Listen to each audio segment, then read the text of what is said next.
নমস্কার, আমি রুমা। খাওয়ার খেলা চ্যানেলে আপনাদের সবাইকে স্বাগত। আজ আমি রান্না করব কলাপাতা দিয়ে মৌরলা মাছের পাতুরি। এবার তার জন্য নিয়ে নিয়েছি একটু রসুন, মাছ, কাঁচা লঙ্কা, পেঁয়াজ, একটু ধনেপাতা।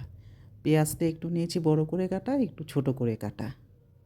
এবার একটা বাটি নিয়ে ওর মধ্যে সব কিছু একসঙ্গে মেখে নিব। প্রথমে মাছটা দিয়ে দিলাম, তার মধ্যে একে একে সব জিনিস দিব।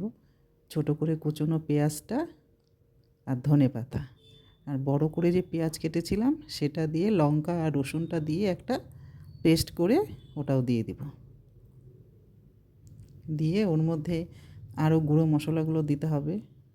হলুদ, আর দেব একটু লাল লঙ্কার গুঁড়ো, আর পরিমাণ মতো নুন দিব।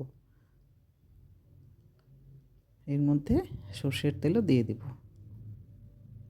সর্ষের তেলটা দিয়ে পরিমাণ মতো বেশ অনেকটাই দিতে হবে। দিয়ে ওগুলো সব একসঙ্গে মেখে নিব।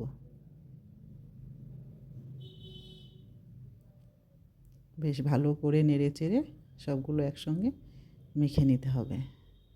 আর ওদিকে কলা পাতাটা আমি একটু গ্যাসের মধ্যে আগুনে গরম করে নিয়েছি, তাহলে মোড়ানোটা খুব সুবিধা হয়।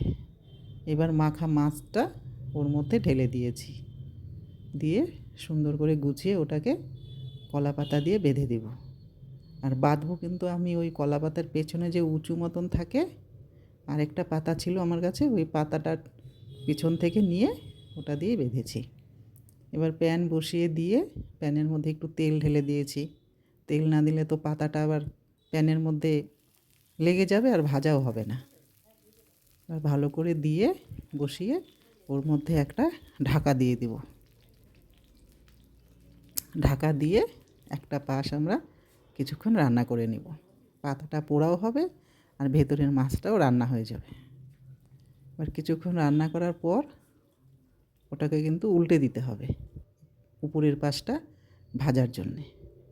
এবার ঢাকাটা খুলে ওটাকে উল্টে দিতে হবে। এই মাছ পাতুরি করার কিন্তু মাছটাকে উল্টানোটাই কিন্তু একটু কঠিন কাজ। এটাকে উল্টে দেওয়াটা খুব অসুবিধা হয়। একটু নেড়ে চেড়ে একটু উঠিয়ে উঠিয়ে উল্টাতে হবে। কিন্তু এভাবে তো উল্টানো যাবে না, কারণ গরম ভাপটা বেরোচ্ছে। এবার এটাকে কি করব, একটা প্লেটের মধ্যে নামিয়ে নিব। নামিয়ে তারপরে ওই প্যানটা উল্টে নিয়ে ওর মধ্যে ছেড়ে দেব। এটাই সব থেকে সহজ হয় উল্টানোটা। এবার উল্টে দিয়ে ওই পাশটাও আমরা রান্না করে নিব। সত্যিকারের মাছ পাতুরি কিন্তু পাতার মধ্যেই করতে হয়, কিন্তু পাতা তো আর সবসময় পাওয়া যায় না। তার জন্য কি করবেন আপনারা, এই জন্য তার পাতুরি আমরা না খেয়ে থাকবো না, সেটা আবার কড়াইয়ের মধ্যে করতে হয়। এর আগে আমি একটা ভিডিওতে দেখিয়েছি কড়াইয়ের মধ্যে পাতুরি কী করে রান্না করতে হয়, চাইলে আপনারা ওটা দেখে নিতে পারেন। এই যে আমার পাতুরি কিন্তু হয়ে গেছে, এত সুন্দর গন্ধ বেরোচ্ছে।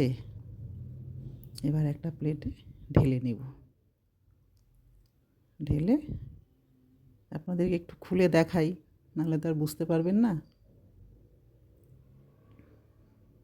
এবার এটাকে খুলব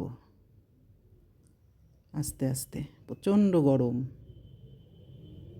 যারা পাতুরি ভালোবাসে না, এটা দিয়েই পেট ভরে খেয়ে নিতে পারবে।